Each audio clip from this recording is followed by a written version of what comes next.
My name is Erica Ortiz Gainey, and I care for my father who suffers from Alzheimer's. I've been taking care of my father as his sole caregiver in that world for about 5 years. Me and my father had a troublesome relationship because we're so much of the same. Coming from a Latino culture, I've always been a very outgoing person, and it was hard for my dad, being the eldest, to adapt of being a proper daughter to be a homemaker, and I wasn't basically built for that. I'm very career orientated.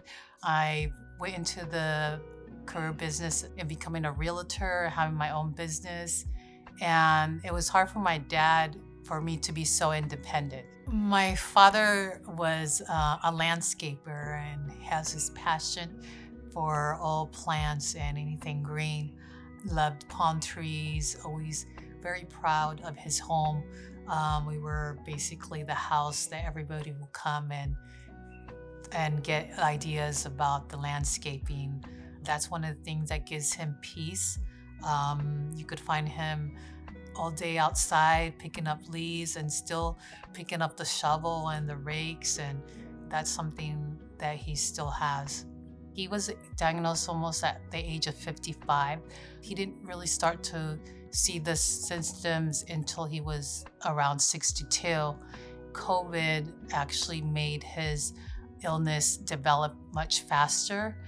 I knew it was coming, but I didn't understand all the dynamics that comes with it. He came up to me.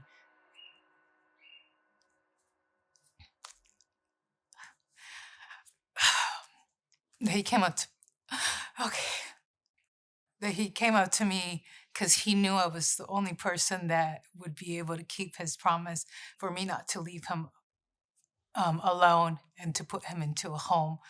That's why he picked me and taking care of him, because he knew the fight that I had, that I would do everything and anything for him to keep him home. I had to, from one day to another, give up my career.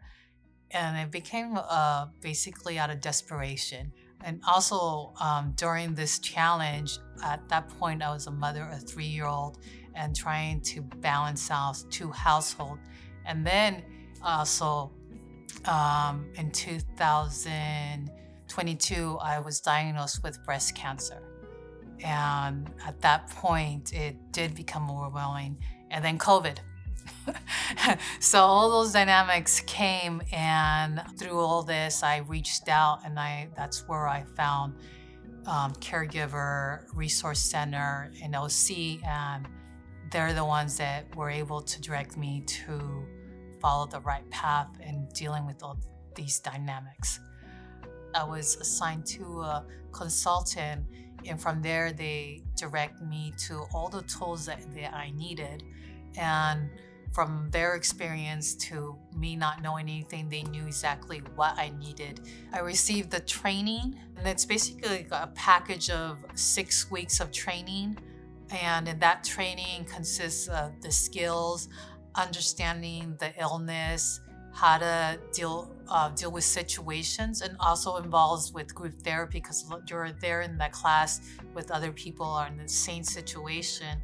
And I think that's the number one thing that helped me out a lot, because talking to other people that are in the same situation, and it made me feel that I wasn't alone. And also the feedback, us sharing the situations that I'm going through, or they're going through, or things that I haven't gone through, and what to expect, the challenges and how to handle that. Respite care, therapy, in a sense, it was my therapy, because I was able to understand that it's okay, and that I wasn't alone. And as a caregiver, that's one of the things, and the huge number one challenge is that people feel that they're alone, and that it's our responsibility and we have to deal with it. And dealing with it, it doesn't mean we're alone, that there's ways, a different matter in dealing with things, especially challenges. And once you have the right tools and resource out there that were unknown to us, They gave me a big, huge relief because at that point in my life, I was dealing with depression, dealing with resentment, the fact that why does it have to only be me?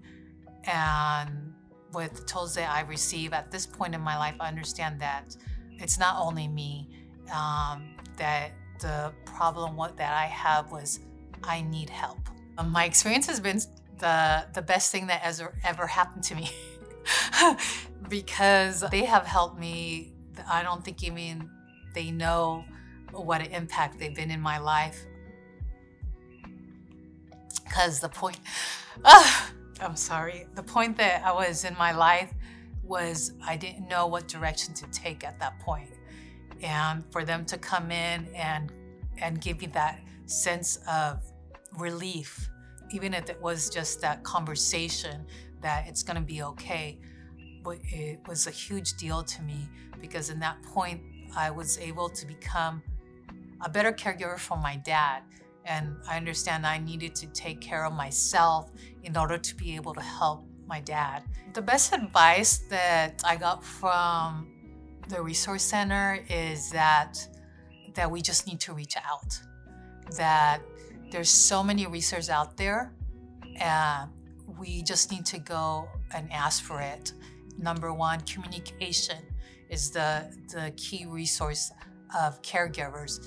Communicate with our loved ones and communicate also with the outside connections that we have, being from family, friends, the nurses, the doctors, even the neighbors, so people you wouldn't even think about. That's why communication is the number one thing.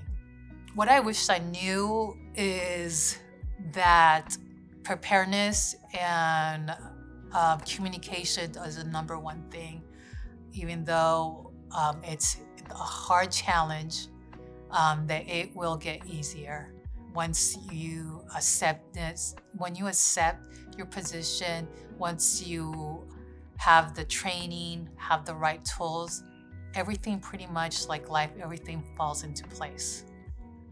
For those that are starting their journey with their loved ones as a caregiver, number one, that the situation right now, it might be hard, but there's always a relief at the end of this journey, and it's an enrichment and a blessing in a sense. As long as you get the right resource that is needed and to prepare, everything is going to be okay. Continue making those memories right now. And although the memories will be for us, but knowing the fact that they're happy right now, that is more rewarding.